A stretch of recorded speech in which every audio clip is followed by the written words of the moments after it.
Sí, hay que esperar unos minutos.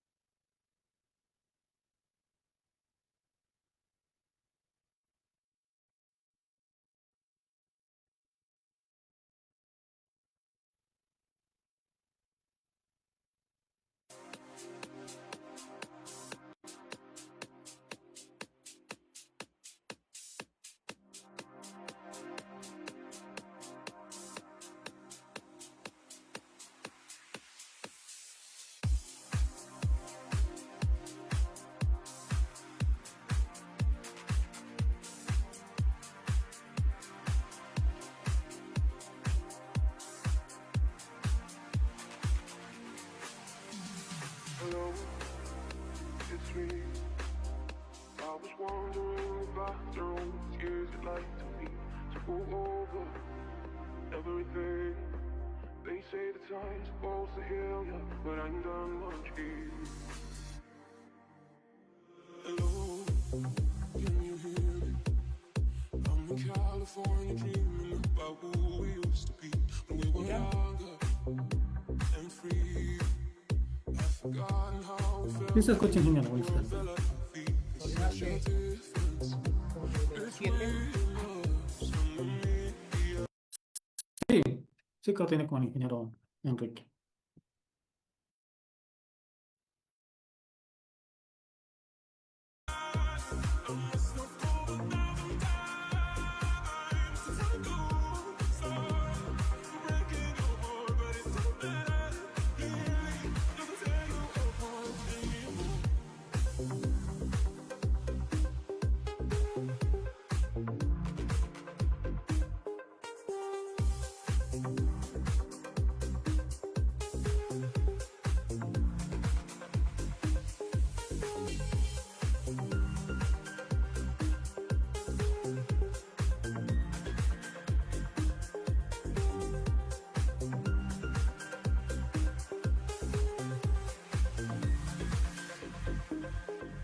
Hello, how are you? It's so typical of me to talk about myself. I'm sorry. I hope that you will.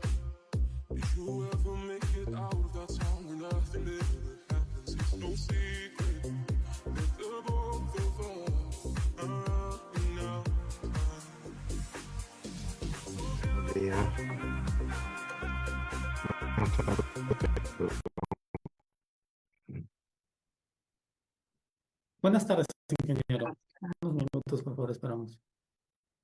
¿Qué más? ¿Cómo estás? ¿Cómo te ha ido? ¿Cómo está, ingeniero? Unos Bien, gracias a minutos, Dios. esperamos.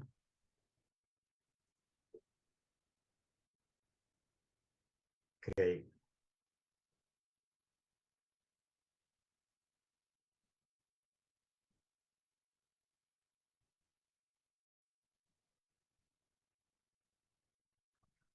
Buenas tardes, Carlos. Hola, ¿qué tal? ¿Cómo estás? ¿Cómo vas? Ahí esperando la hora para poder empezar, ¿no? Y un poco el contexto de la charla es charlas motivacional para poder, pues, iniciar con la creación de nuestra maestría, ¿no? Que es nueva, es maestría en aeropuertos y ingeniería aviar. El Ok, qué objetivo de bien. todos, ese es, ese es el objetivo, Ok, de motivar que esta maestría va a tener aspectos de diseños de aeropuertos y de vías, ¿no? Y un tema muy está bien. importante, y un tema muy importante es lo que tú vas a exponer, ¿no? Que estoy tratando de Claro. incluirlo dentro de los sílabos de diseño de pavimentos, nuevas metodologías que son acordes a nuestra realidad. Ujú. Acá en Ok, América, sí, te entiendo.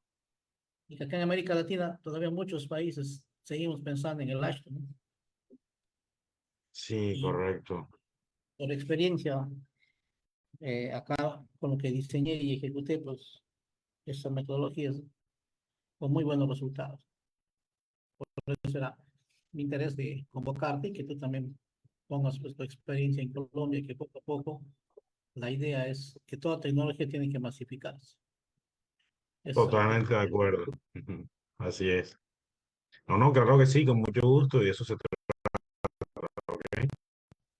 Ya estaremos entonces que nos den pase los alumnos que los que están moviendo todo esto son los alumnos, ¿no? Sin los alumnos no pudiéramos hacer nada. Sí, total. Correcto.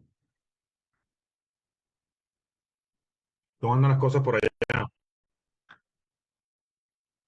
Bueno, por ahora todo ya estamos casi a 3 semanas de iniciar las labores académicas.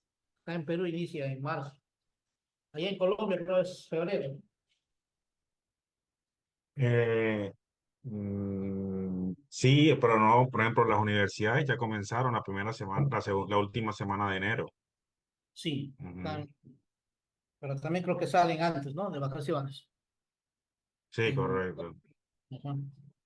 Acá ya estamos a postrimerías de iniciar la segunda semana de marzo, empiezan nuestras clases. Tenemos enero y febrero de vacaciones. Ya, Sí, ya, ya Euler, son las 7, creo, ¿no? Podríamos ya empezar. sí, dale. Cuando ustedes me digan.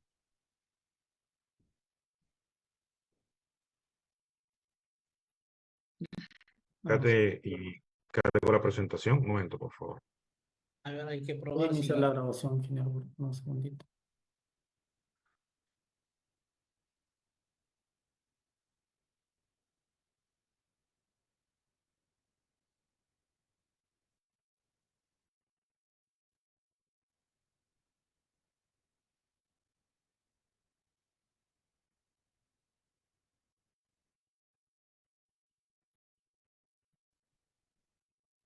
Te he enviado la solicitud para poder compartir la pantalla. Sí, ya lo habilité, ingeniero. Ok.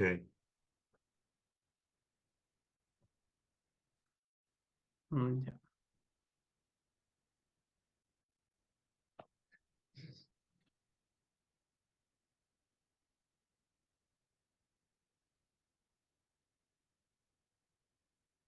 ¿Ya pueden ver la pantalla?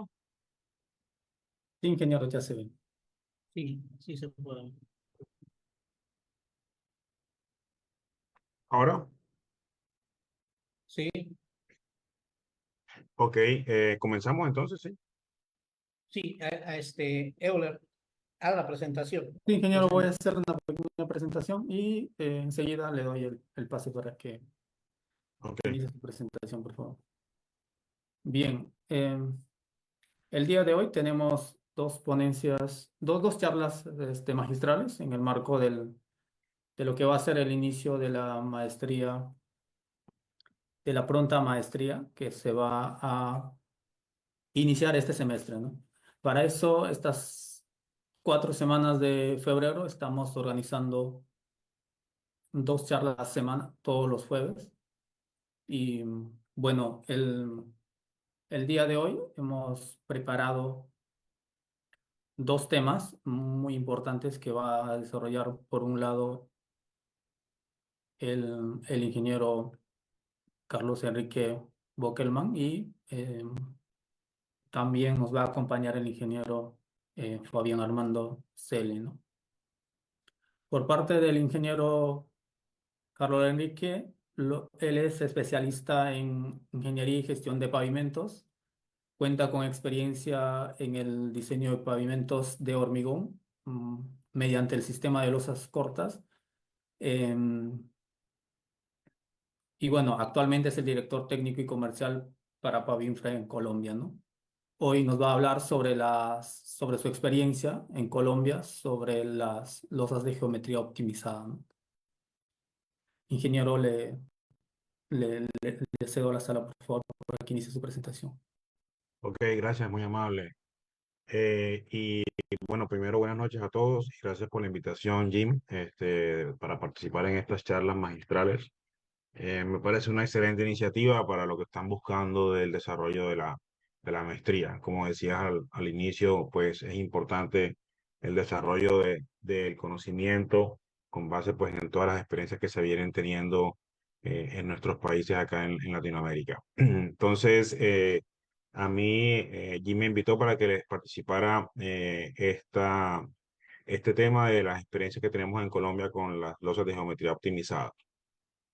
Como introducción, nosotros venimos trabajando con este tema desde el año 2015, o sea, hace 10 años ya venimos trabajando con esta metodología en Colombia y somos pues los líderes acá en este tema.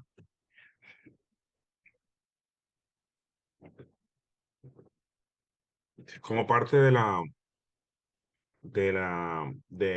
contenido de la presentación, pues arrancaremos con algo de lo que son la etapa de estudios y diseños, mencionaremos algo al respecto. Y luego, pues seguiremos con experiencias que se han tenido en estos tipos de pavimentos en parques industriales, vías residenciales de bajo tráfico y vías de alto tráfico. Eh, como, como, como todo estudio que se requiere hacer para el diseño de un pavimento o el dimensionamiento de un pavimento, necesitamos información primaria, secundaria, definir unos parámetros de diseño, unas alternativas de diseño y en este caso, pues como estamos tratando de un pavimento hidráulico, definir el plano de modulación de juntas. Con esto, digamos que lo que queremos mencionar acá es que es importante conocer, pues, a partir de una exploración geotécnica, los suelos con los que estamos trabajando, tener un estudio de tránsito para estimar un TPD y los espectros de carga, que son, pues, un insumo para el dimensionamiento de los pavimentos hidráulicos, no solamente con la metodología de losas cortas, sino con la PCA, por ejemplo, y las características generales del proyecto en términos de geometría del proyecto, localización, temperatura media del aire, precipitaciones en la zona, etcétera. O sea, es clave tener toda esta información para poder entonces hacer el diseño del pavimento, en este caso, pues con la metodología de losas cortas. Unos parámetros de diseño adicionales que considera la metodología es que podemos definir unos umbrales de comportamiento en términos de porcentaje de losas agrietadas que queremos en en la vida útil del pavimento, cuál es el IRI inicial y cuál es el IRI final que queremos, qué escalonamiento estamos buscando, un nivel de confiabilidad que varía pues en función de variables como el tránsito, conocimiento del suelo, etcétera. Características de los materiales que vamos a utilizar, si vamos a utilizar una subbase granular como apoyo de la losa, o una subbase cementada, o una mezcla densa en caliente, por ejemplo, y las condiciones de clima. Además, pues ya entrando con la metodología, se utiliza una herramienta que se llama, un software que se llama Optipave, que es libre, de acceso libre, o sea, cualquier persona lo puede utilizar. Simplemente es contactar a la empresa que desarrolló la tecnología en Chile y pues ellos le suministran el software. Y dentro de toda esta etapa, pues muy importante, porque no solamente es hacer los cálculos para dimensionar el espesor de la losa, sino también definir los planos de modulación de las juntas, en donde tenemos que definir pues el detalle de la junta longitudinal, junta transversal, detalles constructivos, empalmes, etcétera.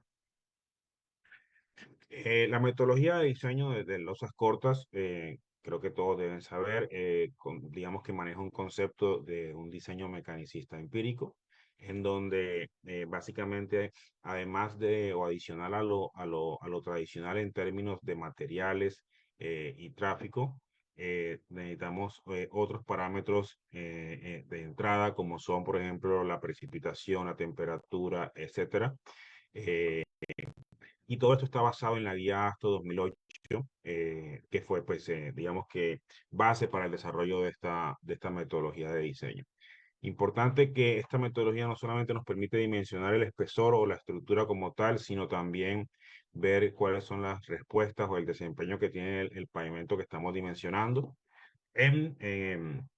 teniendo en cuenta las variables que mencioné ahorita, por ejemplo, de qué porcentaje de losas agrietadas queremos al final de la vida. O sea, el modelo simula la fatiga del concreto en términos de fisuración transversal, también modela el tema del escalonamiento, modela el tema del IRI, y eso pues nos permite entonces ver qué es lo que está pasando con el desempeño del pavimento. O sea que no solamente estamos dimensionando un espesor, sino que estamos también definiendo o viendo cómo está el desempeño del pavimento en el tiempo. Como concepto acá general, pues yo creo que Jim lo ha manifestado y ya lo deben conocer bastante allá en Perú y en otros países. El concepto de las losas cortas es que trabajamos con unas losas más pequeñas, lo que se llama medio carril o media pista, que tienen digamos, un ancho de 1,20 a 2,5 metros. Esto hace que se disminuyan las tensiones en el pavimento, se distribuye la carga de manera inteligente y esto lo que hace es que se reduzcan los espesores de la experiencia de nosotros en un orden de 4 a 10 centímetros. Esto conlleva a que haya un ahorro sustancial en la construcción. Este es un pantallazo de lo que es la ventana de diseño, la herramienta de diseño, en donde aparecen unos datos de salida como tal. Ya mencionaré algo importante respecto a un parámetro que se requiere para la modelación del pavimento, que es la resistencia media del concreto. ¿Qué contras hemos tenido nosotros acá en Colombia? No sé, Jim, qué ha tenido allá en Perú, pero desde que nosotros arrancamos con esto en el 2015, ha habido mucha resistencia en términos de, digamos que como todos estamos acostumbrados a hacer lo que ya venimos haciendo y trabajar sobre lo conocido, pues llegar con este tipo de tecnologías que de hecho no son nuevas, porque esto pues lo vienen utilizando en Chile desde antes del 2010, eh, pues genera como tal una situación de resistencia en términos de, por ejemplo, nos preguntaban qué pasa con el aumento del corte de juntas, qué va a pasar con el IRI por ese tema de las juntas, qué pasa con desde el punto de vista de desempeño. Entonces, lógicamente, al no haber pavimentos construidos acá en Colombia, hablando del año 2015, esto generaba mucha resistencia y pues lo mejor era entonces empezar a trabajar rápidamente y se dieron esas oportunidades que son varias de las experiencias que vamos a mostrar aquí ahora, tal que uno pueda entonces ir viendo efectivamente qué es lo que está pasando con el desempeño. De todos modos, menciono esto acá porque efectivamente nosotros todavía seguimos trabajando en nuestros países con metodologías de diseño de pavimentos, pues que vienen de años atrás, pero que la invitación es que esto siempre va evolucionando y que debemos ir de la mano de eso, actualizándonos y estudiando y pues viendo lo que está pasando y no solamente quedarnos pues en lo que está de alguna forma casi que obsoleto.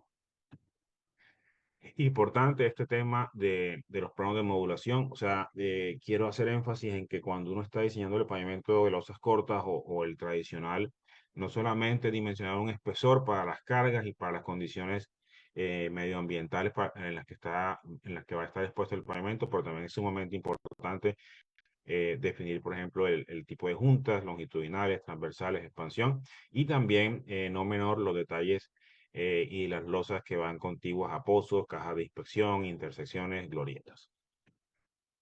Este es un plano, por ejemplo, de una modulación de losa de un pavimento que se diseñó y que construimos acá en Colombia de una estación de peaje. Pues es un nivel de detalle sumamente alto y de mucho cuidado para que se pueda llevar en una buena práctica en la construcción. Entonces, ya entrando acá con algunos de los proyectos que se han construido acá en Colombia, eh, este, por ejemplo, es un pavimento de un parqueadero. Esto es en la costa Caribe de Colombia, un parqueadero para una empresa de buses. El cliente, cuando nos contactó para esto, como situaciones que se presentan en todos nuestros países, tenía un presupuesto limitado y quería ver las opciones y ver cómo podía optimizar estos espesores de pavimento considerando ese presupuesto limitado que tenía.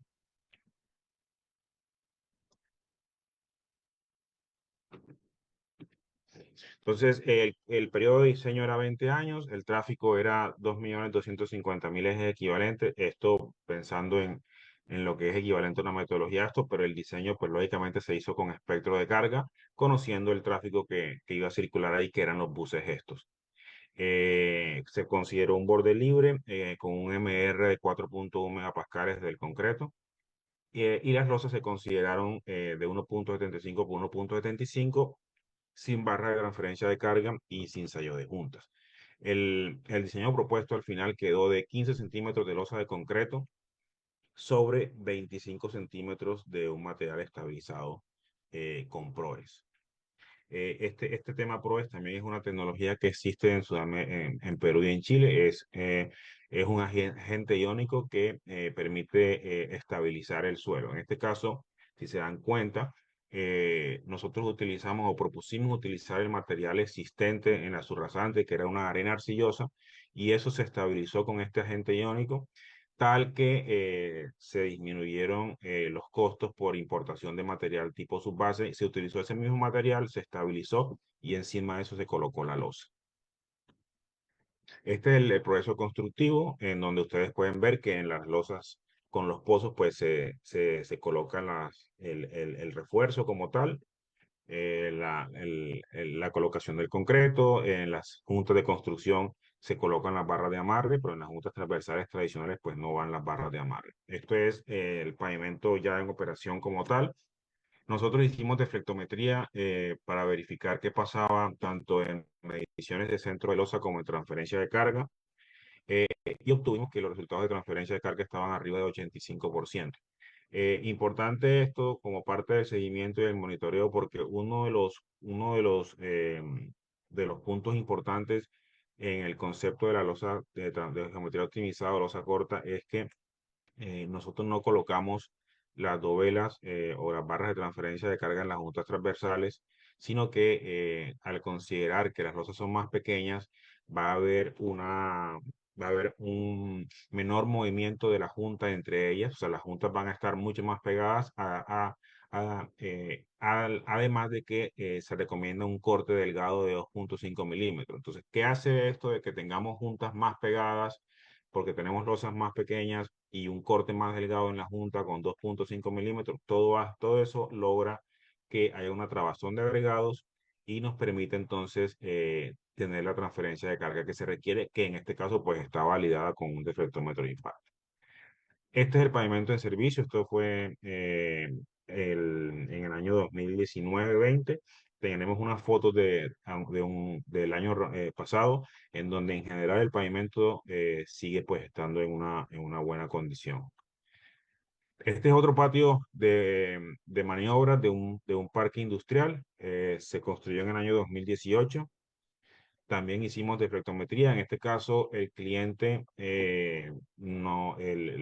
nos pidió que hiciéramos un diseño de 10 años. Esto es una situación muy extraña. Todos sabemos acá que los pavimentos hidráulicos, sobre todo en Sudamérica, se diseñan para 20 años, pero en otras partes se diseñan para 40 años. Todos sabemos que los pavimentos hidráulicos nos van a durar más de 20 años sin problema. Aun cuando no le hagamos el mantenimiento adecuado, nos van a durar, porque es muy noble el concreto. En este caso, por la misma situación, el cliente requería una optimización para poder tener o conjugar con el presupuesto limitado que tenía. Nos pedía entonces un diseño a 10 años. Igual no cambia mucho el espesor cuando uno diseña para 10 o 20 años. Y se propuso entonces un espesor de losa de 12 centímetros. En este caso también se propuso el mismo tipo de soporte, un material del sitio que se estabilizó con el agente iónico y encima se colocó una losa de concreto. En este caso el concreto tenía fibra por solicitud del cliente. Se me dio transferencia de carga. Ustedes pueden ver acá resultados en general arriba de 75%, solamente dos puntos que nos dieron menores a 75%, pues que a la fecha han seguido en monitoreo como tal, sin ninguna repercusión técnica. Este es otro parque industrial donde pues acceden simplemente camiones de 5 y de 6 ejes. En este caso había un diseño original en donde este constaba de una losa de concreto de 20 centímetros apoyado en un suelo cemento de 10, una subbase anular de 20 y había una subrasante mejorada. el diseño que se propuso y que se implementó quedó con una losa de 17 centímetros sobre el mismo suelo cemento, la misma subbase. O sea, no se cambió la fundación que se tenía en el diseño original, simplemente se hizo una optimización del espesor de la losa. La geometría quedó de 1.75 por 1.75. También medimos transferencia de carga, como lo pueden ver acá, y obtuvimos resultados pues arriba del 75 y del 80%.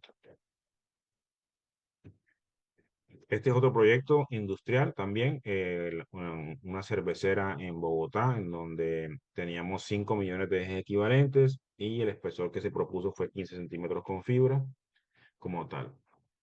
No sé si hasta acá tengan alguna pregunta. Sí, claro, quisiera hacerte una pregunta que también va a poder servir de duda a muchos, ¿no? Ahí has mencionado sobre las puntas transversales, ¿no? Al hacer las losas más pequeñas, porque en el ASHTO nos piden las puntas de dilatación o puntas transversales, ¿no?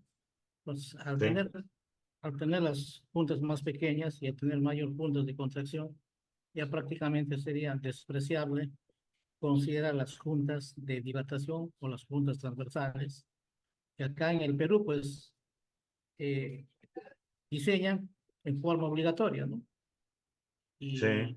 Y en mi opinión es que tener más puntas de contracción prácticamente lo elimina las puntas transversales. Es la primera pregunta.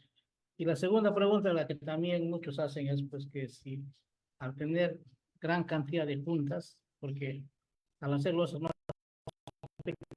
pequeñas va a haber mayor cantidad de...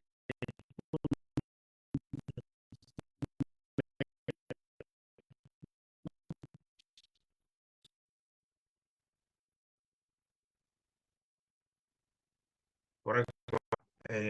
Nosotros nos hemos soportado mucho la experiencia de los chilenos y hemos visto alguna experiencia en donde tengamos un bombeo en el material de apoyo. Si te diste cuenta en los ejemplos que hemos visto ahorita, el apoyo de la losa es un material estabilizado con un agente iónico que también utiliza cemento. O sea, de alguna forma ese material está ligado como tal. No estoy diciendo que es totalmente no erodible. Ahora, ¿cuál es el concepto de todo esto? Si nosotros tenemos unas cargas no tan altas, estos pavimentos, aun cuando circulan solamente camiones, pues no tienen unas repeticiones elevadas. O sea, no estamos hablando de repeticiones de más de 5 millones de ejes equivalentes, como acabo de ver. Eso asociado a que tenemos una velocidad baja de operación, y si yo controlo el porcentaje de finos, ¿cómo lo estoy controlando en estos ejemplos que acabamos de mostrar? Estabilizando ese material. Entonces, si yo logro conjugar estos tres elementos, controlo el porcentaje de finos en el material de apoyo, tengo velocidad baja como estos ejemplos que acabo de mencionar y tengo repeticiones bajas, no se me va a generar bombeo. Caso contrario es si yo tengo velocidades altas de operación, materiales con alto porcentaje de finos y asociado también a una alta precipitación en donde efectivamente se me puede generar el bombeo. ¿Qué ha pasado entonces? Que lo mencioné ahora más adelante en los casos de alto tráfico. Nosotros hemos propuesto un material tipo MDC, una mezcla asfáltica en caliente, para disminuir ese riesgo del tema de la erosión. Entonces, no hay que descartarlo. Y el otro tema es que estas juntas no están selladas. Estos pavimentos que yo les acabo de mostrar, ninguno tiene sello de juntas. ¿Y qué ocurre? El concepto es que efectivamente, si manejamos lo que acabamos de decir de estas tres variables, del porcentaje de fino, el tema de la velocidad de operación en el proyecto donde estamos y la repetición de cargas, pues efectivamente podemos salir bien sin el problema de bombeo. Pero esto no significa que nosotros podamos aplicar esto tal cual, estos diseños sin sello de juntas en zonas con alta precipitación. No, no, o sea, tendríamos que pensar en sí, podemos utilizar las losas cortas, pero quizá tengamos que sellar todas las juntas. Y como tenemos más juntas, como acaban de decir, pues efectivamente se necesitaría más sello. Pero todos estos ejemplos que acabamos de mencionar y los siguientes que voy a mostrar, ninguno tiene sello de juntas. En función de la condición del proyecto y del tráfico, pues se ha trabajado ya sea con una subbase granular limitando el porcentaje de finos al 8 o al 10%, o trabajando con un material ligado, sea cementado o sea una mezcla de asfáltica. Y en cuanto a la primera pregunta, el procedimiento constructivo, aun cuando tengamos más juntas transversales, es el mismo que se ejecuta en un pavimento tradicional de hormigón, en donde si tenemos que dejar una junta de dilatación, una junta de construcción, se tiene que dejar.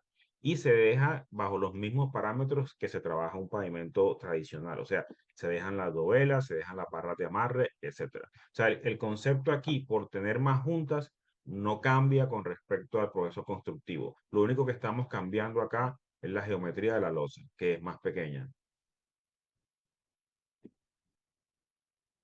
No sé si se aclara el tema.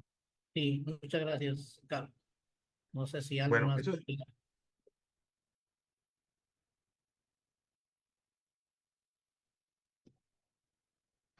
bueno, continúo. Estos son unos ejemplos de vías residenciales de muy bajo tráfico. Esta es una vía, por ejemplo, en una ciudad al norte de Colombia. Nosotros hicimos deflectometría con LWD a nivel de subbase granular. Ahí estamos midiendo sobre la subbase para verificar qué módulo nos estaba dando. O sea, ese módulo que obtenemos con el LWD es un módulo efectivo de lo que estamos midiendo. En este caso, una subbase y una subrasante. Y eso lo podemos llevar a módulo de reacción K con ecuaciones que todos conocemos. El diseño inicial que tenía el cliente era 15 centímetros de losa sobre una subbase de 25. Fíjense que en este caso se estaba trabajando con una subbase granular. Es una vía urbana de bajo tráfico y de velocidad baja. Por eso se pensó entonces en seguir trabajando con un material no ligado como una subbase granular. En este caso, el diseño optimizado dio 12 centímetros de losa sobre la misma subbase. No se colocaron las dovelas y no se colocó sello de junta. El proceso constructivo pues es el mismo, se coloca el concreto en un carril, en uno de los carriles, en el ancho del carril, y se empiezan a hacer el corte de juntas transversales y también la junta longitudinal adicional que va en la mitad de ese carril, porque al final pues vamos a hacer losas más pequeñas de 1,75 en este caso. El mismo proceso constructivo, hicimos deflectometría y aquí pues los resultados nos estaban indicando que todo estaba arriba de 85% como tal.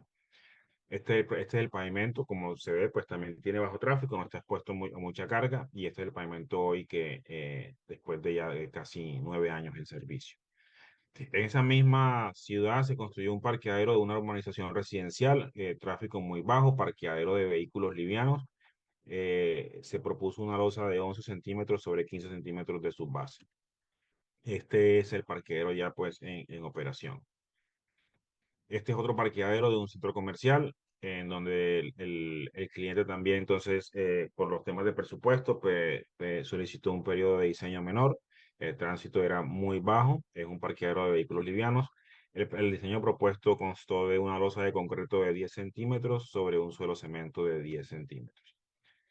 Y con respecto a vías de alto tráfico, nosotros nos hemos, digamos que a raíz de lo que comenté en la introducción, el tema en Colombia todavía no ha sido fácil para lograr entrar a trabajar, por ejemplo, con lo que es el equivalente al Instituto Nacional de Vías acá en Colombia o a las diferentes alcaldías, porque todos ellos se refieren a que como no está especificado en nuestro país todavía el uso de esto, aun cuando todos sabemos que al final el concepto de esto, la única diferencia es que las losas son más pequeñas porque el resto, como he explicado, el procedimiento es el mismo.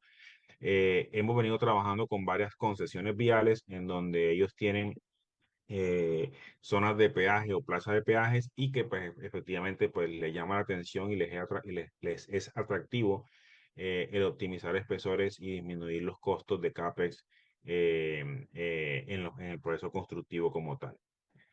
Entonces, este es un proyecto en una concesión cerca de Medellín, en donde efectivamente, tanto en una zona de peaje como una zona de pesaje, con un centro de operaciones, se construyó el pavimento de losas cortas. Esto tiene un tráfico alto. Este es otro peaje también en una concesión que se llama Autovía, cerca, digamos que a unos 200 kilómetros al sur de Bogotá. En este caso, el diseño original constaba de una losa de 27 centímetros apoyado en una carpeta asfáltica existente. Esto era un pavimento asfáltico existente, de una vía existente que se tenía que rehabilitar y construir pues la nueva zona de peaje. Entonces se utilizó la mezcla asfáltica o el pavimento asfáltico existente como un tipo white topping para soporte de la nueva losa de concreto. Si se observa, pues el espesor de la losa con el concepto de losa de geometría optimizada se logró optimizar a 23 centímetros. Esto es para un periodo de 20 años, para un tránsito de 90 millones de ejes equivalentes, que es un tráfico alto. El MR fue de 4.5 y las dimensiones de las losas son de 1.75 por 1.75 sin barras de transferencia de carga. Es parte del proceso constructivo, ya el pavimento construido, hicimos mediciones de transferencia de carga, en la gran mayoría arriba del 75%, solamente una zona nos dio por debajo y esa pues ha estado en monitoreo desde siempre. Incluso acá quería explicar parte de lo que dice el modelo teórico de transferencia de carga de la guía AST, donde básicamente lo que habla es que en función de la apertura de la fisura, o sea, cuando nosotros cortamos la junta, con esta sierra delgada de 2.5 a 3 milímetros que recomendamos, se va a profundizar el corte en el concreto. Y lo que dice esta gráfica es que si nosotros tenemos unas aperturas de fisura en profundidad menores a 2 milímetros, podemos lograr transferencias de carga del 80-90%. Y de aquí viene el concepto de que no necesitamos las dovelas para transferencia de carga, porque estamos logrando con unos anchos de fisura en profundidad, producto de un corte delgado en superficie, lograr que estas caras de las juntas estén bien pegadas y se logre esa transferencia de carga. Nosotros en su momento en ese proyecto sacamos unos núcleos sobre la junta para verificar esto que acabamos de ver o de presentar y efectivamente pues lo veíamos que se lograban anchos de fisura en profundidad bastante delgados.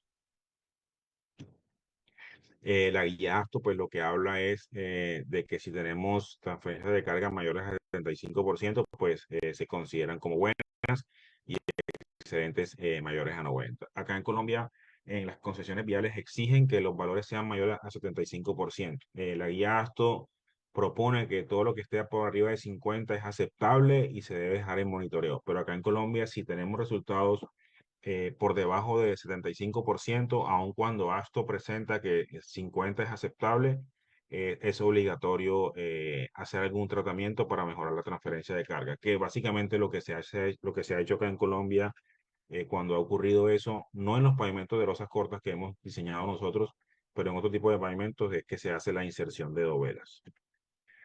Este es el pavimento de ese peaje ahorita en operación, o sea, esta foto no tiene más de un año y pues se ve en general en un buen estado. Este es otro peaje, esto está en construcción desde el año pasado para una concesión vial también a unos 150 kilómetros hacia el oriente de Bogotá. Y en 3 estaciones de peaje pues están haciendo esta estructura de pavimento. Los diseños que se obtuvieron fueron del orden de una losa de 23 centímetros sobre una subbase de 20 centímetros y un material de mejoramiento de su rasante. El diseño original que tenía la concesión estaba del orden de casi 29 centímetros de losa con respecto a estos 23 que nos dieron a nosotros. Este es un diseño para una estación de servicio, típica, una estación de servicio para tanqueo de gasolina. El cliente tenía un diseño original con una losa de 20 centímetros sobre una base tratada con cemento de 15 y el diseño que propusimos y que se ejecutó fue de una losa de concreto de 17 centímetros sobre una mezcla densa en caliente de 5 centímetros. Este es el pavimento como tal ya en operación de de la estación de servicio.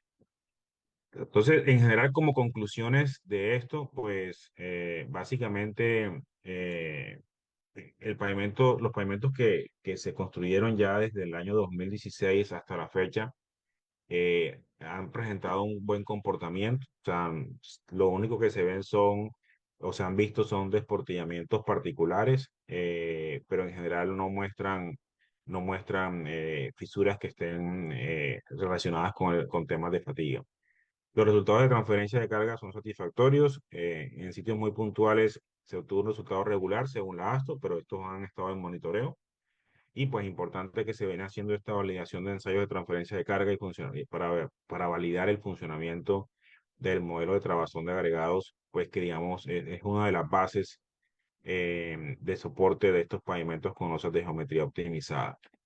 Entonces, digamos que con esto que nosotros venimos haciendo y el seguimiento que se viene ejecutando, digamos que es importante para poder nosotros seguir mostrando acá en Colombia, pues y en otros países, que esta tecnología pues efectivamente funciona. O sea, y como dije en algún momento, esto no es nuevo, esto viene siendo usado en Chile hace más de 15 años. Nosotros pues venimos trabajando desde el año 2015-16 con la tecnología. En Perú también entiendo que vienen trabajando hace un tiempo. Y bueno, es importante pues que compartamos todo esto, que al final es una transferencia de conocimiento y que nos permite seguir trabajando con este tipo de tecnologías, ¿no? ¿Qué nos permite todo esto? Bueno, aquí hay un tema de sostenibilidad importante. O sea, todos hablamos ahorita de todos estos temas de la reducción de la huella de carbono y qué mejor pues que esta misma tecnología nos está permitiendo una reducción de huella de carbono ya en la misma producción de concreto porque estamos disminuyendo espesores de losa de concreto. Hay unos ahorros en construcción y pues sabemos todos acá que tendríamos unos menores costos de mantenimiento eh, comparado con, pues, comparado con otro tipo de estructuras. Hicimos una evaluación de lo que es o una cuantificación de lo que es la reducción de la huella de carbono para poder para poder tener un sentido de esto. Utilizamos un par de herramientas. Una es la herramienta que propone un instituto en Canadá para hacer un Environmental Life Cycle Assessment. Se llama Athena. Y la otra es una metodología desarrollada en Australia que maneja un concepto de Environmental Life Cycle Assessment. ¿Esto en qué consiste? Pues se está basado en un estándar de Inglaterra, en un documento que se llama PAS 2080, y lo que hace es que cuantifica los flujos desde y hacia la naturaleza en términos de energía, materia y emisiones. Ese documento que está ahí, pues es el documento guía que se toma para esta cuantificación. Estas herramientas pues permiten estimar entonces el potencial de calentamiento global en kilogramos de CO2, potencial de acidificación, eutroficación, smog. Todo esto al final es que permite entonces obtener cuál es el potencial de calentamiento global en kilogramos de dióxido de carbono como masa equivalente. Para un par de los proyectos de los que acabamos de mencionar yo, entonces, por ejemplo, para el peaje de la concesión vía Los Llanos en el peaje Ocoa, hicimos entonces el análisis de lo que pasaba cuando comparábamos si se hubiera construido la estructura original que tenía el cliente comparado con lo que nosotros propusimos con osas cortas.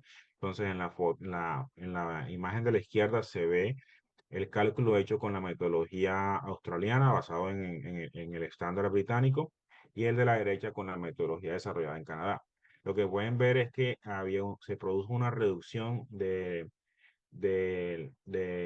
toneladas de carbono equivalente, dióxido de carbono equivalente del 19% cuando comparamos cuando usamos la metodología australiana y cuando usamos la metodología desarrollada en Canadá, estamos también hablando de un 19%, o sea, muy equivalentes los resultados. La barra azul, o sea, o la parte azul es lo que indica en la etapa de producción, o sea, la etapa de producción del material, que es donde más consumo hay. La parte de color amarillo terracota es en la etapa ya de construcción y la otra etapa pues es la etapa ya de operación. Y este es otro ejemplo del peaje este que mencioné de la concesión autovía. También hicimos el mismo ejemplo para verificar qué pasaba y se obtuvo una reducción del 18 y del 13% en la huella de carbono. Entonces, con esto también se demostró y venimos tratando de presentar acá en Colombia que efectivamente pues estas metodologías nos permiten trabajar con todos estos temas de sostenibilidad, que no solamente es quedarnos en el papel. Muchas veces nosotros estamos haciendo diseño de pavimentos y entonces en función de lo que decida nuestro cliente, lo que quiera con nuestro cliente, pues trabajamos y desarrollamos unos modelos, pero rara vez estamos viendo definitivamente cómo cuantificar esto. Y ya existen herramientas que nos permiten esto. Y conocemos que muchas empresas y muchas entidades gubernamentales pues ya están también viendo de cómo podemos entonces actuar sobre esto. Entonces es una invitación también a que cuando estén trabajando, no solamente con la metodología de rosas cortas, pues ya existen estas herramientas para cuantificar y comparar estas alternativas y poder estimar este tema de la reducción de la huella de carbono. En cuanto a costos, entonces, poniendo como un ejemplo, nosotros pudimos verificar que estábamos obteniendo, al comparar con diseños originales que tenían algunos de los clientes que he mencionado acá, un ahorro de un 8 a 12% con respecto al costo de la metodología tradicional. En otro de los ejemplos hubo un ahorro mucho mayor del 30%. Entonces esto varía, pero en general de la experiencia nosotros estamos alrededor de un 10 al 30% en CAPEX, en ahorro en CAPEX, cuando comparamos la metodología de losas cortas con la metodología tradicional. Básicamente, esos son los números, los cuales son muy importantes y como se pudieron dar cuenta, para muchos de los proyectos, pues como pasa en Sudamérica y en muchos países, el tema siempre es un presupuesto limitado y ver entonces cómo se pueden optimizar los recursos. Bueno, básicamente era eso, lo que tenía para presentarles hoy. No sé si tengan alguna otra pregunta. Bueno, Carlos, aprovechando la charla y siempre hago preguntas porque son las que siempre me las hacen, tanto profesores como estudiantes y colegas. El tema, un comentario de usar las microfibras y poder usar las macrofibras dentro del diseño de losas cortas, ¿no? ¿Cuáles son las diferencias y cuáles serían las ventajas de usar cada una de ellas, ¿no? Buena pregunta. Te cuento que nosotros acá, aun cuando hubo un solo proyecto en donde el cliente nos indicó claramente que teníamos que, bueno, o que nos proponía que usáramos fibra, nosotros no hemos tenido experiencias en pavimentos exteriores con el uso de la fibra. En el modelo de diseño, lo que nosotros podemos hacer cuando estamos dimensionando con fibra o sin fibra es que por el mismo comportamiento de que mejora el desempeño de la fatiga del concreto, entonces nos permite optimizar el espesor del losa. Ahora bien, desde el punto de vista ya en servicio y que nosotros lo hayamos visto, como te acabo de mostrar, que hemos visto con deflectometría qué pasa con los pavimentos, eso no te puedo decir, no tengo la experiencia como para poder comentarte si con microfibra o con macrofibra vamos a tener X o Y desempeño. O sea, eso es algo en lo que nosotros acá en Colombia y yo particularmente todavía tenemos que desarrollar. En el tema de pisos industriales, eso está muy avanzado acá en Colombia, es prácticamente de uso diario las fibras, pero en los pavimentos exteriores realmente estamos apenas empezando. No sé, Jim, si allá en Perú, para los pavimentos en concreto, ya sea de losas tradicionales o losas cortas, con la empresa que ustedes tienen allá, efectivamente se tienen experiencias, pero yo no tengo una experiencia y no puedo decirte como tal. Sí, te hago ese comentario porque así en Colombia como en el Perú, pues tenemos regiones o ciudades donde tenemos de climas cálidos, ¿no? De temperaturas de Sí, 28 grados para arriba. Y muchos contratistas o ejecutores tienen la problemática de vaciar en horas, digamos, donde la temperatura es mayor, ¿no? Entonces, lo que va a suceder ahí mayormente es una posibilidad de que haya una fisura por fatiga, ¿no? Por contracción sí, plástica. Entonces, muchos sí, correcto, contratistas, muchos, muchos contratistas estiman en esas zonas de altas temperaturas poder vaciar en 4 de la tarde, ¿no? Para cuando la temperatura baja. Y, correcto. Ujú. y y existe un periodo muerto desde las 12 del día hasta las 4 de la tarde, ¿no? Periodos en que no se puede vaciar justamente para tener problemas de temperatura.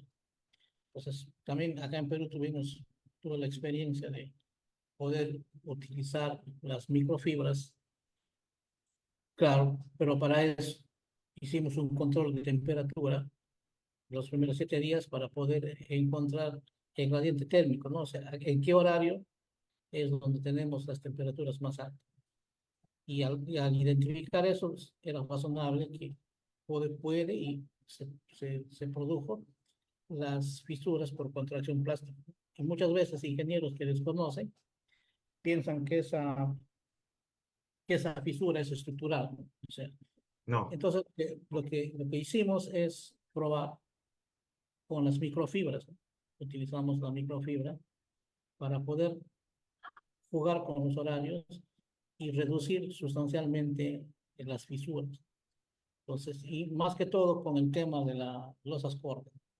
Entonces, yo tengo un tiempo ya, igual que ustedes en Colombia, que nos encontramos con la coyuntura en entidades del Estado, lo que dices, ¿no? Envías acá transporte, dicen que no está normado, ¿no? Pero eso es falso porque las normas de diseño de equipamiento son internacionales. No nos indica que necesariamente será esto, basta que cumplamos con los criterios básicos de diseño. Entonces, sí, pues, correcto. eso, o sea,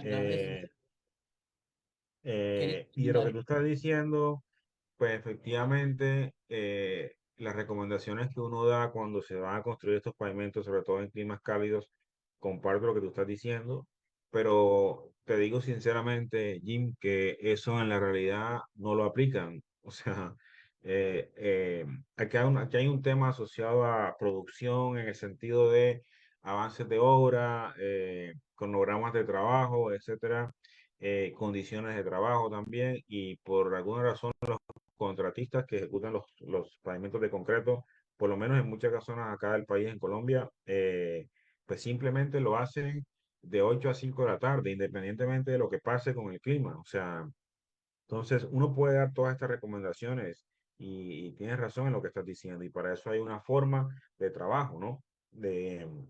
Uno puede calcular y verificar cuál es la ventana de trabajo y ventana de corte, y poder decir entonces a ellos, mire, trabaje en este rango de horas. Pero ellos, lamentablemente, las prácticas constructivas, por lo menos acá en nuestro país, no son las mejores en ese sentido. O sea, simplemente construyen y colocan el concreto en las horas normales. Ahora, digamos que con este tema de losas cortas, hay un beneficio de que vamos a tener una menor cantidad o un menor potencial de contracción plástica, precisamente porque pues hay menos contracción al tener esas losas más pequeñas, ¿no? O sea, no tenemos esa posibilidad con las losas tradicionales, en donde efectivamente pues puede haber una mayor contracción y se pueden generar ese tipo de patologías tempranas como las contracciones plásticas. Muchas gracias, Carlos. Creo que estamos yendo por un camino que la ingeniería, como su nombre dice, es ingeniería, ¿no? Es aplicar la ingeniería. Y bueno, con estas charlas lo que hacemos es motivar a que podamos ver otras opciones de diseño, ¿no? Y como tú dices, a veces como ingenieros damos las recomendaciones, pero a veces en el campo se modifican inclusive las Sí, recomendaciones. Justamente para eso es lo que nosotros queremos, es, digamos, masificar la tecnología en diferentes tipos de infraestructura vial para que cada uno pueda discernir ante la problemática, porque también hay que entender dentro de un proceso constructivo van a existir problemas, o llamémoslo casos o temas casuísticos, que en su momento debemos resolverla. Pero si no tenemos un concepto claro de cómo se comporta un pavimento, no lo vamos a poder resolver en campo, porque simplemente estamos acostumbrados a trabajar en una forma empírica. Son 50, 60 años que seguimos pensando que la única forma de diseñar un pavimento es a través de una metodología ágil, ¿no? Entonces, justamente te invité y estoy agradecido. Creo que al iniciar la maestría seguiremos contando con profesionales en América Latina y también en nuestro país, más que todo para enriquecer la enseñanza. Claro, Y eso es, me doy cuenta, pues que yo también voy a varios países, universidades, que no debe haber fronteras en América Latina, ¿no? O sea, prácticamente somos un solo país y los conocimientos son universales. Entonces, justamente convocamos a profesionales de otros países para ver que que la única manera de mejorar nuestra infraestructura vial, hablando en América Latina, es tener mayores opciones y siempre equiparar esos aspectos que en tu presentación lo has dado muy acertado, que no solamente vemos la parte técnica o la parte económica, también hay que ver la parte ambiental. Creo que un correcto. factor muy importante en el diseño de pavimentos es la parte ambiental, ¿no? Así como nosotros tenemos una mesa que tiene cuatro patas, ¿no? La mesa es estable porque tenemos estas cuatro patas. Y como digo a mis alumnos, esas cuatro, ¿qué es? Que los pavimentos sean económicos, que los pavimentos sean socialmente, técnicamente y ambiental. Y creo que si esos cuatro elementos logramos conjugar, tendríamos un pavimento sustentable. Y más aún, pues que Perú y Colombia, pues mucha afinidad en cuanto a la geografía y clima, ¿no? Agradecerte, Caro, por tu presencia, por tu presentación. Y bueno, solamente decirte que te vamos a estar convocando y no sé, pues quisiera que nos des unas palabras finales para completar esta charla que, a mi opinión, ha sido enriquecedora y creo que estamos yendo por un buen camino. No, gracias, Jim, muy amable, de verdad, nuevamente gracias por la invitación y a todos los participantes hoy que hay un enriquecimiento continuo acá, un aprendizaje continuo, de eso se trata. Yo creo que nosotros acá en Latinoamérica somos muy activos, en Colombia, en Perú, en Chile, en Brasil, en Argentina, o sea, son muy activos en todo esto y que bueno, o sea, que no existan esas fronteras y que efectivamente podamos enriquecernos y transferir todo el conocimiento. O sea, de eso se trata todo esto, aun cuando en los países tengamos prácticas un poco diferentes de todo, al final la ingeniería es una sola. Y me parece muy bueno esto que ustedes están generando allá con la maestría. Y claro que sí, o sea, con mucho gusto, pues nosotros podemos seguir apoyando, además de las otras personas que están participando en estas charlas, ¿ok? De verdad que muchas gracias. Muchas gracias, ingeniero Wockerman. Eh, bueno, como ya lo mencionaba el ingeniero Jim, pues no va a ser la última vez que lo vayamos a invitar para un evento de similar naturaleza, ¿no? Ok, Bien. Ahora vamos a continuar con la segunda parte. La segunda parte es una ponencia que está a cargo del ingeniero Fabián. Voy a hacer una pequeña presentación. El ingeniero Fabián Armando Celi Buitrago, él es actualmente jefe de laboratorio para Vituper y bueno, cuenta con experiencias en la ejecución y supervisión de ensayos de caracterización, de desempeño y también para en el diseño de mezclas asfálticas, ¿no? El tema que hoy nos va a presentar son sobre los asfaltos modificados, ¿no? Ingeniero, les cedo el paso, por favor. Muchas gracias, Euler. Muchas gracias también, Jim, por la invitación y a todos los presentes. Voy a compartir mi pantalla.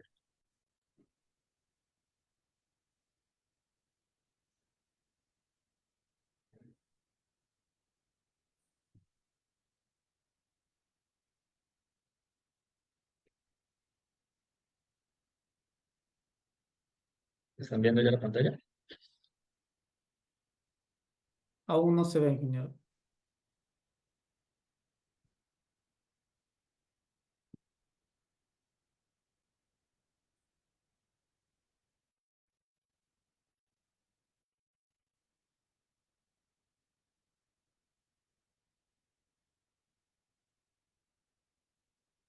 Qué raro, no me está dejando compartir.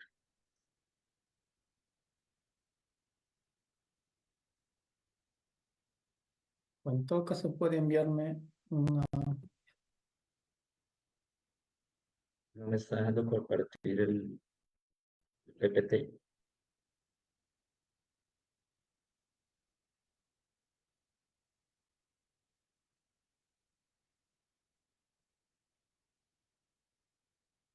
No, no me deja compartir el PPT, no sé por qué, la verdad.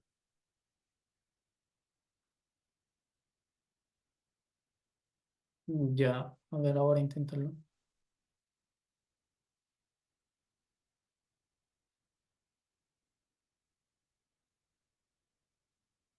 Abrirlo de nuevo.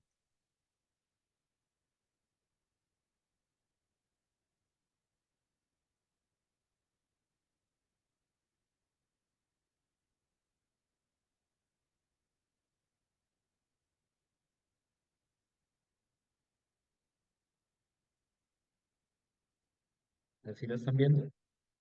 Sí, ahora sí ya se ve. Ok, listo. Bueno, como ya les había comentado, el tema es sobre asfaltos modificados. Aquí el resumen del contenido. Vamos a comenzar por una pequeña introducción de qué es el asfalto, la historia y procedencia del asfalto en Perú, composición química, vida útil del asfalto en el pavimento, especificaciones para la clasificación del asfalto, modificación y producción, ensayos físicos y biológicos, mezclas asfálticas en caliente y su verificación de desempeño. Y finalizamos con unas aplicaciones de mezcla asfáltica con asfalto modificado por Vitupero. Entonces, ¿qué es el asfalto? El asfalto se puede definir como una mezcla de hidrocarburos y otros componentes cuyo estado físico es dependiente de la temperatura.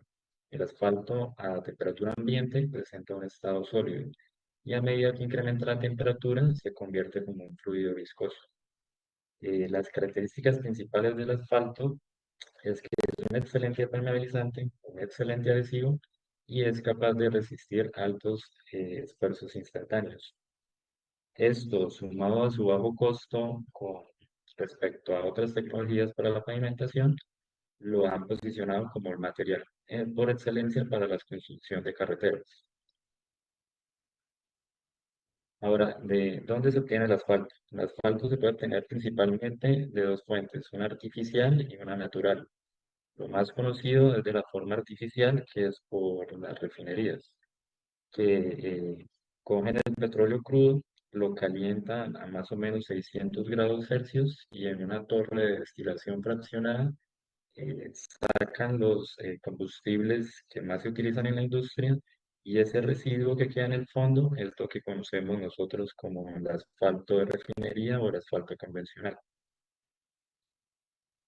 Pero también existen ciertos asfaltos naturales, como el famoso lago de Brea en Trinidad y Tobago, que es cuando el betún natural sale a la superficie y poco a poco los componentes más ligeros se evaporan dejando solo el asfalto.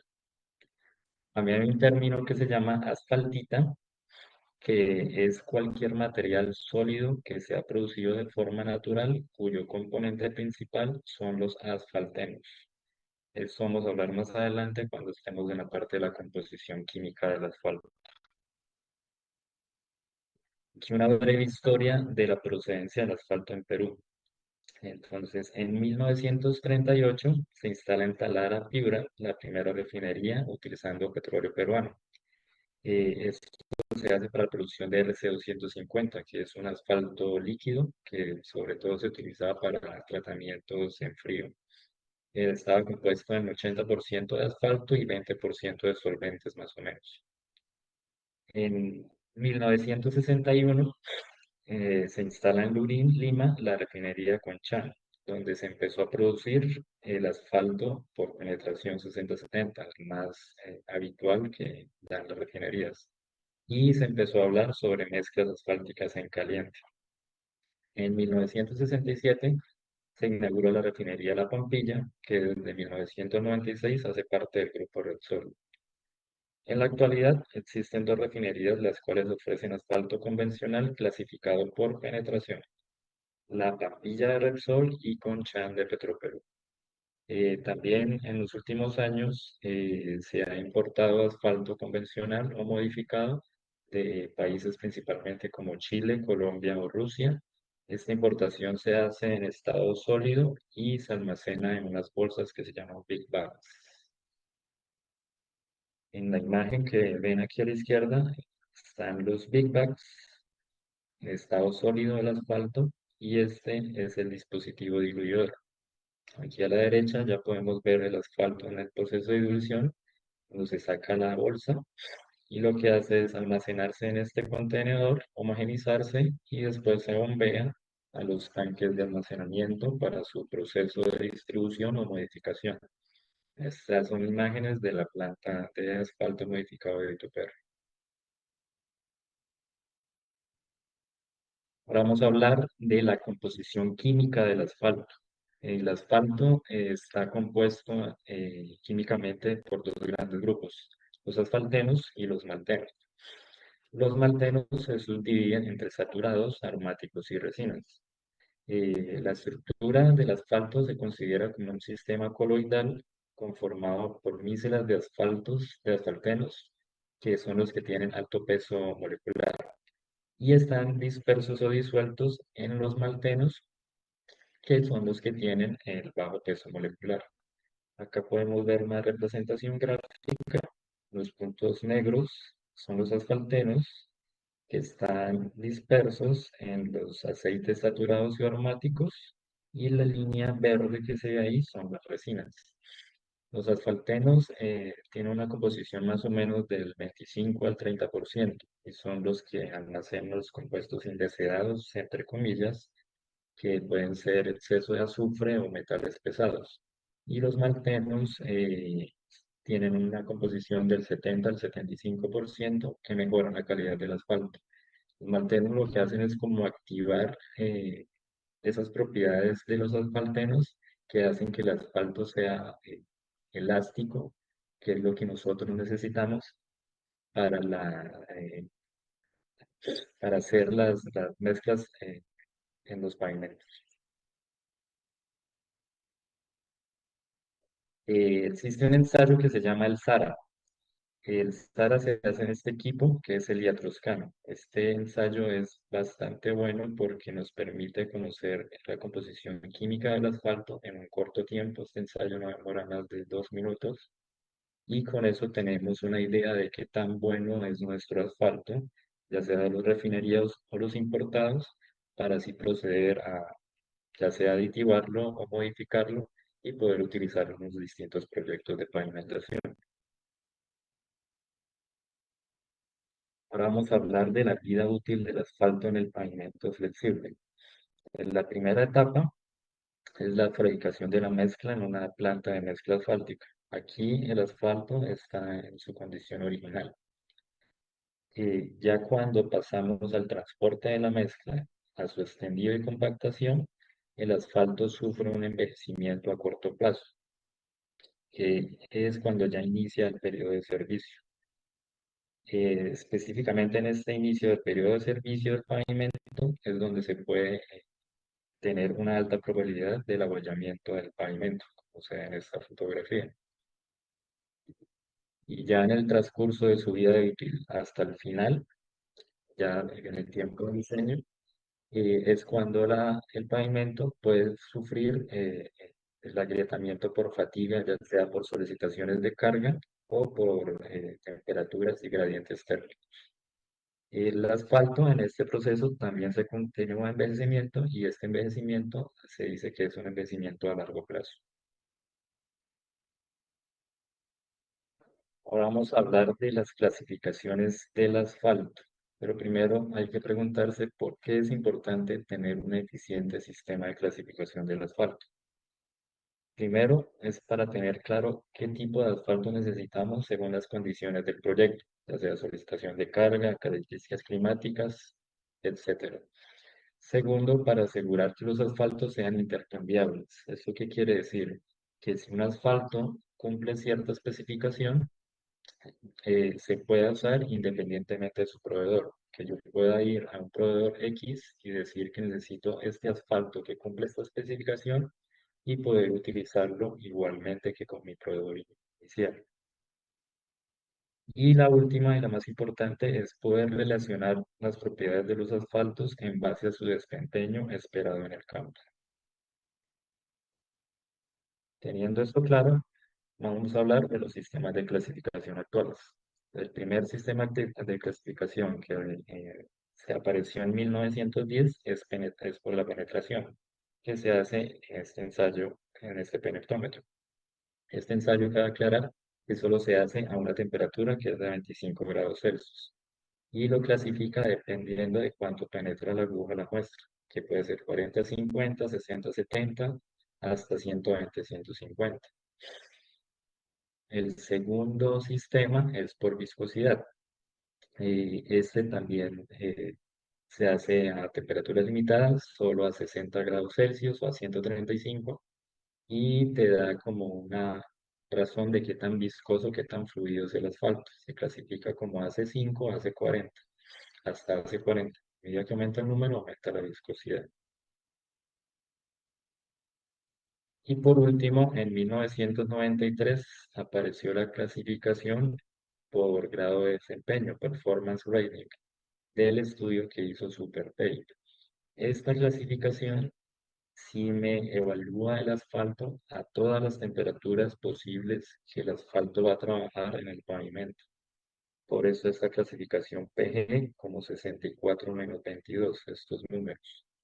Y este es el equipo con el cual hacemos los ensayos para verificar las condiciones de ese asfalto clasificado por desempeño, que es el reómetro de corte dinámico.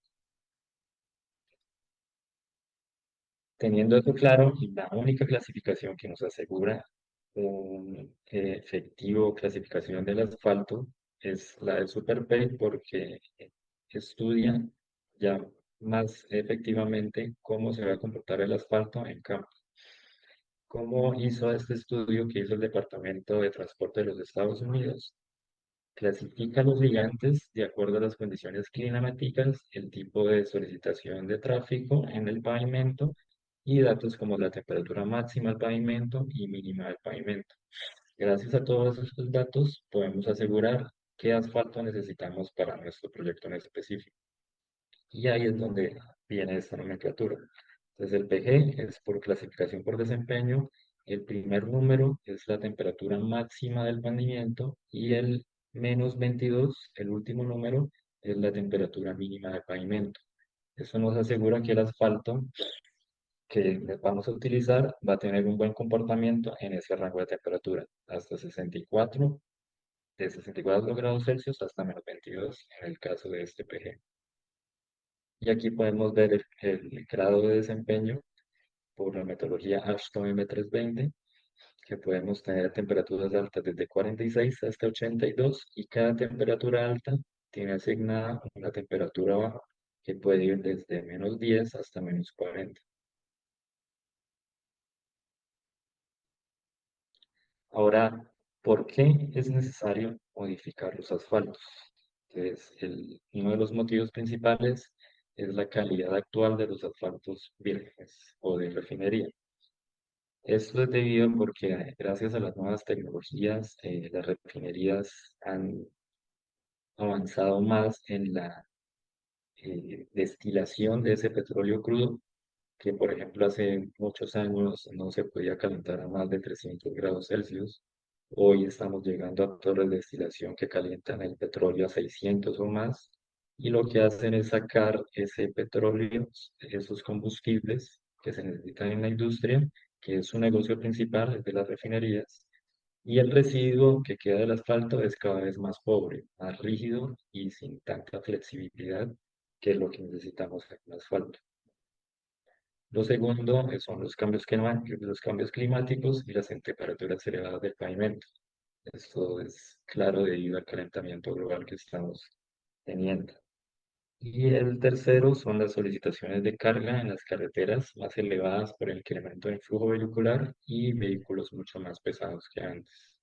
Gracias a estos motivos, el asfalto convencional o de refinería ya no es adecuado para la gran mayoría de los casos para utilizarse en pavimentos flexibles. Entonces, ¿cuál es el objetivo de modificar asfaltos? Incrementar la vida útil del pavimento flexible, disminuir los costos de mantenimiento preventivo y rehabilitación, optimizar el diseño de pavimentos, disminuyendo el espesor de la capa de mezcla asfáltica en caliente. Eso con respecto a una capa de pavimento con asfalto convencional. y principalmente eliminar las fallas más comunes en los pavimentos en su vida útil, que son las fallas por fatiga, ya sea térmica o por solicitaciones de carga, o la deformación permanente, como por ejemplo en esta imagen que vemos acá, con estos surcos de deformación permanente, o acá estas fallas por fatiga.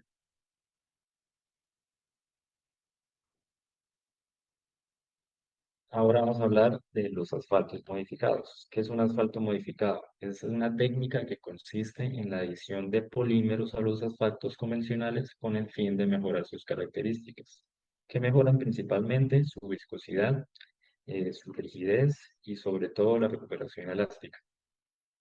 Acá tenemos una imagen donde nos muestra las dos fases, la fase del asfalto y la fase polimérica. Lo que queremos lograr es que estas dos fases se vean como una sola fase continua.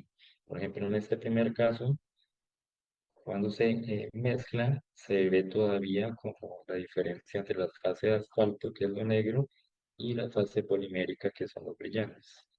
En este segundo caso, sí obtenemos prácticamente una sola fase que no se ve discontinua.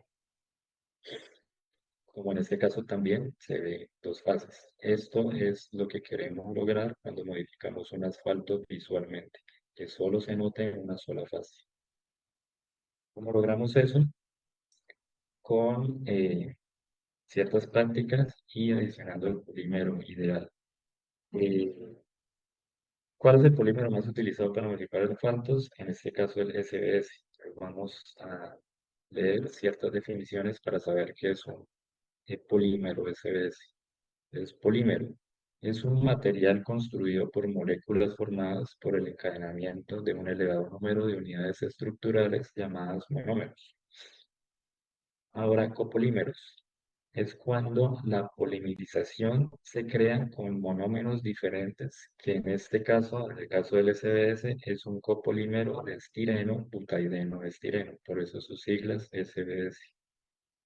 Y el elastómero, que es el SBS, es un copolímero que al estirarlos vuelven a su posición original y tienen un comportamiento elástico. Gracias a ese comportamiento elástico es que el SBS es tan buen modificador del asfalto, que es lo que le da la propiedad que necesitan los asfaltos de refinería actuales, que no son tan recuperables, no son tan elásticos. En esta imagen podemos ver ciertos tipos de SBS. Este es el SBS lineal, este es el tipo EVA y este es un SBS radial. Ahora, ¿cómo es la producción de un asfalto modificado, ya sea en versión laboratorio o en una planta de producción? El asfalto siempre tiene que estar, el asfalto base, el asfalto de refinería siempre tiene que estar calentado a 190 grados Celsius. Esto es para lograr una adecuada adhesión del polímero y en constante agitación. Después se adiciona el polímero lentamente según la formulación y pasa por un mezclador de alto corte, que en el caso del laboratorio sería este equipo que vemos acá, o en planta de producción ya es por un molino trigonal. Esto es para disminuir el tamaño de partícula LCDS lo menor posible para que pueda generar esa red polimérica de manera más fácil. Luego se adiciona un agente reticulante para sellar esa red polimérica entre el asfalto y el polímero y que se vea en una sola fase como la imagen que vimos anteriormente acá. Esto es lo que, esta es una imagen que se saca en microscopio, porque tenemos acá, y visualmente lo que queremos lograr es que solo se vea una sola fase. Esto es para que el asfalto sea estable en el tiempo y no se separen las fases después de ciertas horas de almacenamiento. Acá tenemos ya el proceso en una planta de producción. Aquí es donde se adiciona el polímero y se pasa por molino. Acá ya es donde se hace el proceso de maduración y acá es donde se produce a cargar en las cisternas para llevarlo al proyecto. Ahora vamos a hablar de los ensayos físicos que se le hacen al asfalto para verificar su calidad. El primero que ya lo había nombrado es el de penetración con el penetrómetro, este que es el punto de ablandamiento que mide a qué temperatura se ablanda el asfalto. Y el más importante físico acá, que es el de recuperación elástica, pero que solo se hace a una temperatura en específico. En este caso, 25 grados Celsius o en ciertas especificaciones, 5 grados. Y estos son las viscosidades absolutas y cinemáticas, que también solo se hace a 60 grados y a 135.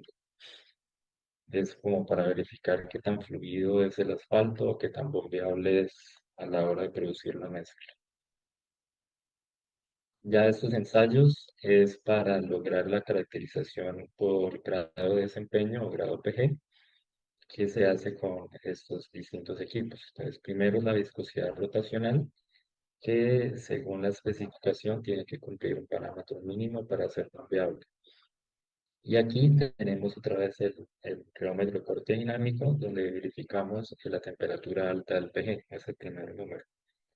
Y este es el horno de envejecimiento RTFOT, con el cual simulamos ese envejecimiento a corto plazo que sufre el asfalto cuando está en transporte y en colocación, que ya les había comentado.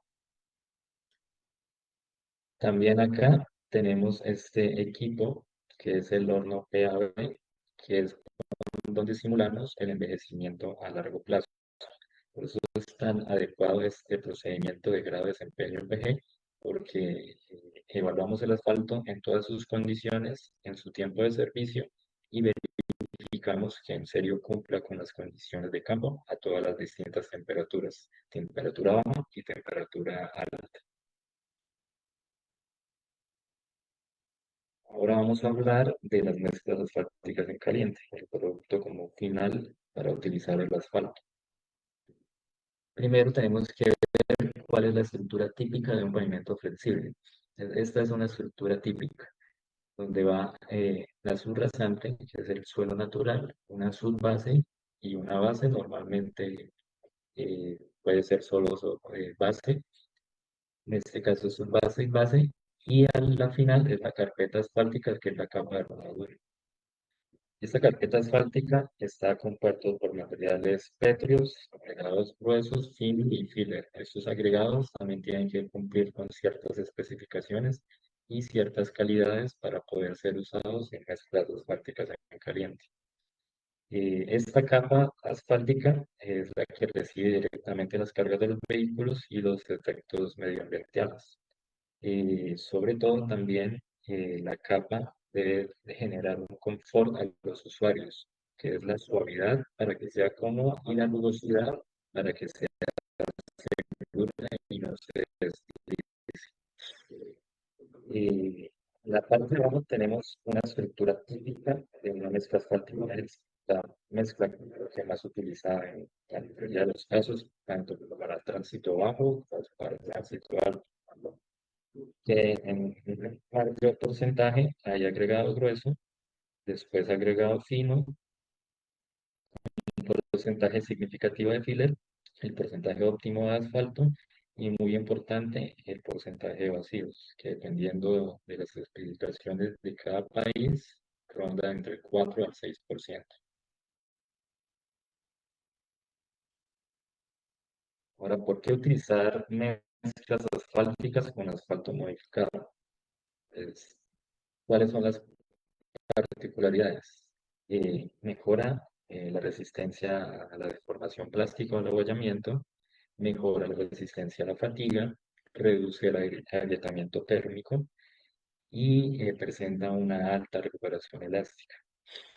¿Esto es con qué objetivo? Con el objetivo principal de reducción de espesores. Si utilizamos una mezcla convencional que, por ejemplo, en un buen diseño de pavimentos flexibles te da un espesor de 10 centímetros, la capa rodadura, si utilizamos un diseño con asfalto modificado, podemos ver una diferencia más o menos del 20 o 30% de disminución de espesores, gracias al módulo y a la rigidez que llega a tener la mezcla asfáltica con asfalto modificado.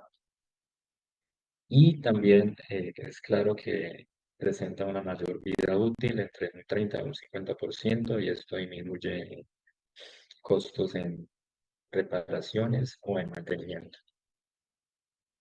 Las conclusiones es que el costo de AMP si es del asfalto modificado con polímeros, si es un 15% mayor aproximadamente, pero al final la mezcla asfáltica sale más económica por la reducción de espesores y es más sustentable porque utiliza menos agregados, se explotan menos las canteras y tiene mayor vida útil.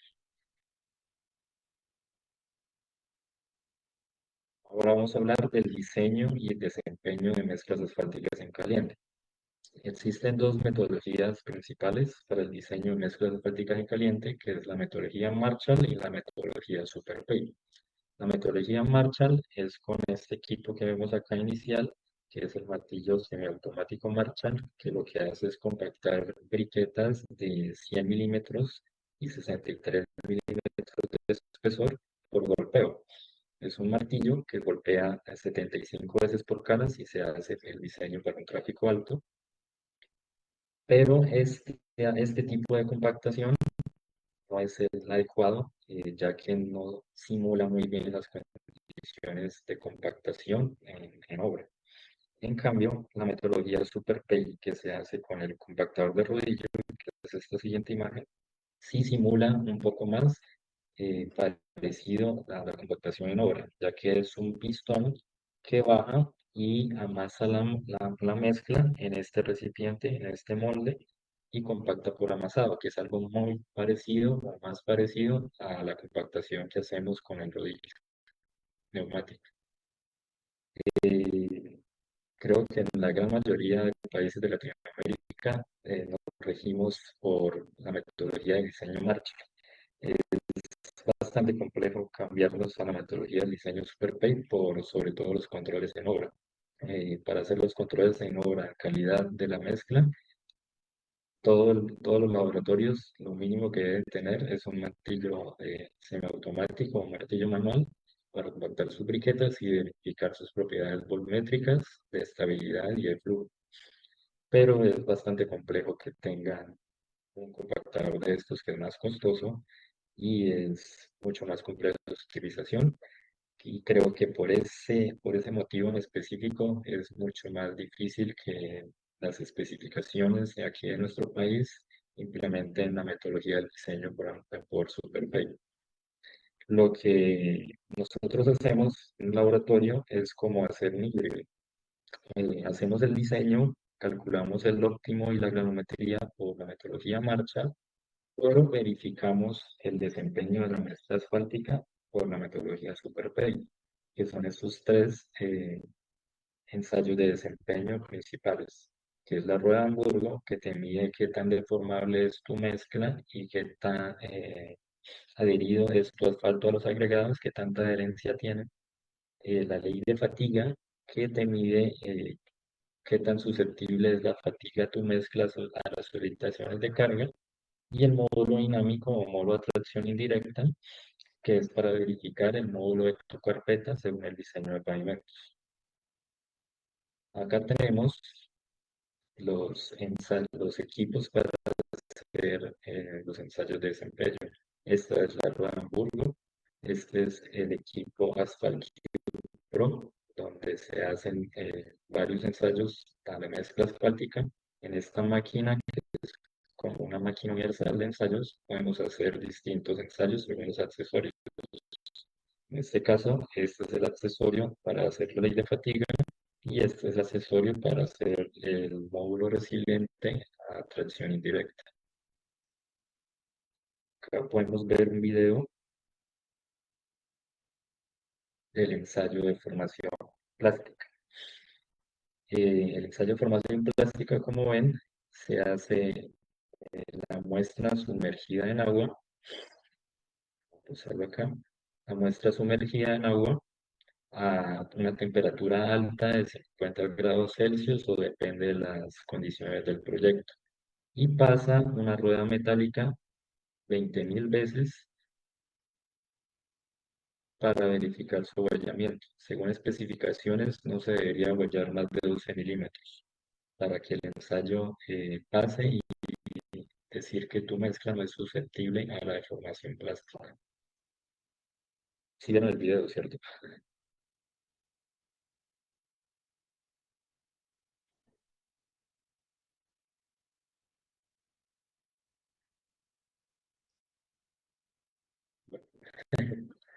Aquí ya finalizando, son algunos proyectos en los cuales Vituper ha proporcionado el asfalto modificado.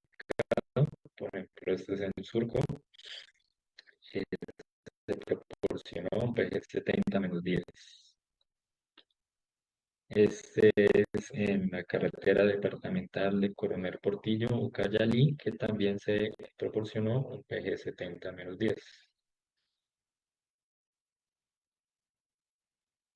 Este ya es en el Aeropuerto Internacional Alejandro Velasco Astete en Cusco, que se proporcionó un PG76-22. Este diseño sí es una mezcla específica según normativas aeroportuarias de la FAA. El tipo de mezcla es una P401. Y acá es en Viruchao, en mantenimiento mayor de pavimento de la segunda calzada de la red vial 04. Se proporcionó un PG76-10. Acá fue una reparación de la carpeta del puente Seichín en Casma y también se proporcionó un PG76-10. Y por último, en Tumbes, mejoramiento de la ruta departamental en Rica Playa Bocana, se proporcionó un PG76-10. Y esa es toda la charla. Muchas gracias por la atención. Quedo atento a alguna pregunta, dudas. Ingeniero, muy buenas noches, ¿me escuchan, no? Sí, te escucho. Bueno, más que como una pregunta y una apreciación, ¿no? ¿En qué casos sí o sí debería ser recomendado utilizar los asfaltos modificados con polímeros?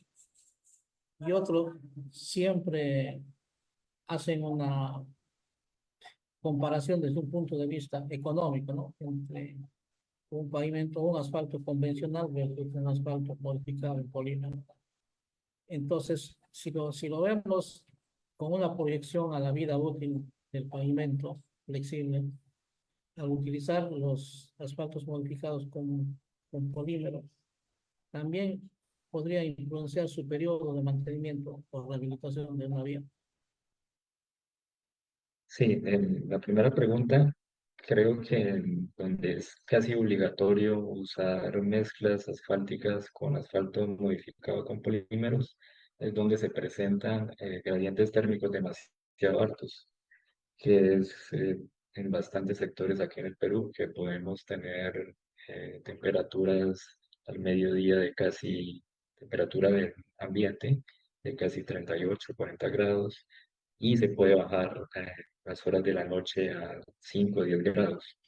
Esos gradientes térmicos tan altos hacen que un asfalto convencional no trabaje adecuadamente porque no está preparado para ese cambio de temperatura.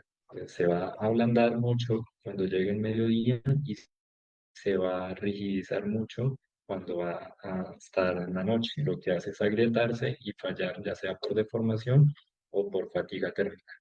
En ese caso, creo que sí es indispensable un asfalto modificado, más que por solicitaciones de carga, que también es necesario. Y sí, o sea, el utilizar un asfalto modificado realmente disminuye espesores de carpeta con respecto a un convencional, por sobre todo la rigidez que llega a tener una carpeta con asfalto modificado. Podemos tener módulos más altos y gracias a eso el diseño del pavimento puede disminuir el espesores. Y eso, disminución de, por ejemplo, de 10 centímetros a 7 centímetros, es bastante eh, económico con la explotación de agregados. Ese es el principal factor económico para decir que en un asfalto, en una mezcla asfáltica con asfalto modificado, termina siendo más económico. Aún así que el asfalto con polímeros es un poco más costoso que el convencional. Sí. Otra pregunta, más que pregunta, también diría lo que se ve comúnmente en ejecución de obras en nuestro país, ¿no? Con regiones. He visto, le digo porque he visto experiencias de que, por ejemplo, en una determinada región no existen plantas de asfalto para una obra, ¿no? Pero quieren llevar planta, o sea, y quieren llevar la mezcla asfáltica cuando la planta está ubicada, por ejemplo, a 6 horas, ¿no? Y más aún que la planta de origen, donde está la planta de asfalto, está a ciertas altitudes, ¿no? Y donde va a llevar el producto está a otra altitud, ¿no? Un ejemplo, uno está a 3.000 metros sobre el nivel del mar, la planta, y va a llevar sobre la obra a 1.800 metros sobre el nivel. Entonces, se Correcto. podría considerar que en estas, digamos, problemas que podrían haber, porque lo usan el asfalto convencional, se podría reducir el riesgo de la aparición de fatiga utilizando los asfaltos modificados con polímero o Sí, normal que sea, va a haber problemas. ahí en ese tipo de proyectos que pues es como muy alejado de la planta de producción al proyecto, o lo que tú dices cambian de altura drásticamente.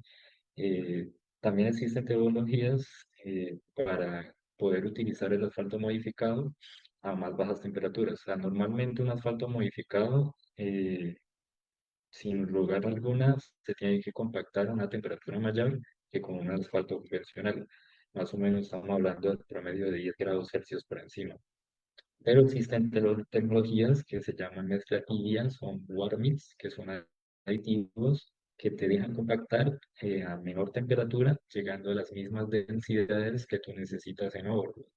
Entonces, por ejemplo, tú puedes realizar tu mezcla en planta a temperatura normal de 170, 180 a veces, y poder compactar en ese viaje de 4 o 5 horas que baje alrededor de 20 a 30 grados Celsius y poder compactar a 120, 110 y llegar a las densidades que se necesitan en el proyecto. Esa es una tecnología. Entonces, si es necesario por las condiciones de tráfico o de cambio climático utilizar un asfalto modificado, se puede hacer con estas tecnologías de aditivos mezclativos, que también sería muy bueno para la gran mayoría de los proyectos por el tema de reducción de la huella de carbono, se calientan menos los agregados, podemos compactar a menos temperatura, menos riesgo, más margen de aplicación a la mezcla y ese tipo de casos. Gracias, ingeniero. Y bueno, también quisiera hacer una pregunta y también una manera que agradecerle por su participación a usted y también a la empresa Vituper por su predisposición y también por el tema, ¿no? Que estamos iniciando esta maestría y por su voluntad también de la empresa Vituper para hacer conocimiento, pues que están dispuestos a que los alumnos, tanto de pregrado, de posgrado en esta maestría, puedan hacer pues, su tesis de investigación en los laboratorios de Vituper. Y yendo por ese lineamiento, justo yo soy docente, llevo el curso de pavimento y aeropuertos en la universidad, con unos alumnos de la universidad, en nuestra facultad. Estamos por hacer una investigación justamente sobre la aplicación de algunos perforadores, podríamos ser de adherencia, similar a algunos polímeros, en las mezclas asfálticas. Y la pregunta sería, o existen algunos polímeros que podrían sacar de orden natural y que tendrían el mismo comportamiento de un asfalto modificado, por ejemplo, la lignina, ¿no? Nosotros, los alumnos de la facultad y de la escuela, vamos a hacer una investigación sobre la lignina de la caña de azúcar, ¿no? Para poder utilizarla como un elemento dentro de la mezcla asfáltica. Entonces, quisiera, bajo su experiencia que usted tiene, ¿podría ser factible que nosotros podamos contribuir con esa investigación y cuáles serían sus beneficios y cuál es la diferencia con los asfaltos modificados con polígono. Sí, pues, eh, el Vicuper y Otoya realmente están muy abiertos a la investigación en las universidades. Y sobre la lignina, ese caso en especial, sí, conozco ya investigaciones y he podido trabajar con la lignina. Y lo que hace la lignina es como rigidizar un poco el asfalto. Gracias a esa rigidización, podría decirse en teoría que optimizaría un poquito el rango óptimo del asfalto en una mezcla de asfalto modificado.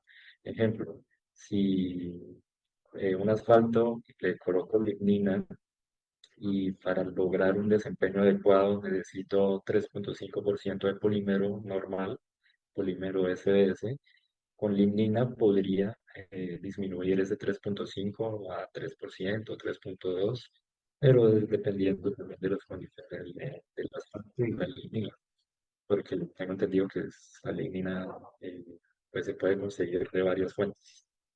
Eh, Estoy mal lignina de papel, plantas, bastantes fuentes, pero el comportamiento principal de la lignina es que rigidiza el asfalto. Mm. Y también va a contribuir en mejorar su módulo de la mezcla. Claro, al rigidizarlo sí o sí el módulo sube, pero pues es un equilibrio, ¿no? No puedes rigidizar mucho tu asfalto porque después te va a fallar a temperaturas bajas por fatiga.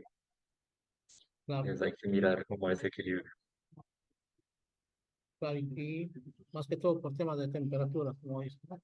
Muchas gracias, ingeniero. Correcto. Realmente estoy agradecido por su participación y también un agradecimiento a la empresa Vituper que siempre a la universidad y a la Escuela de Ingeniería Civil de San Marcos siempre han estado predispuestos a su apoyo, ¿no? Creo que con el inicio de esta maestría en aeropuertos y en vías, creo que no serán ajenos a que podamos hacer trabajos de investigación, ya que en las universidades públicas todavía estamos en desventaja en cuanto a laboratorio.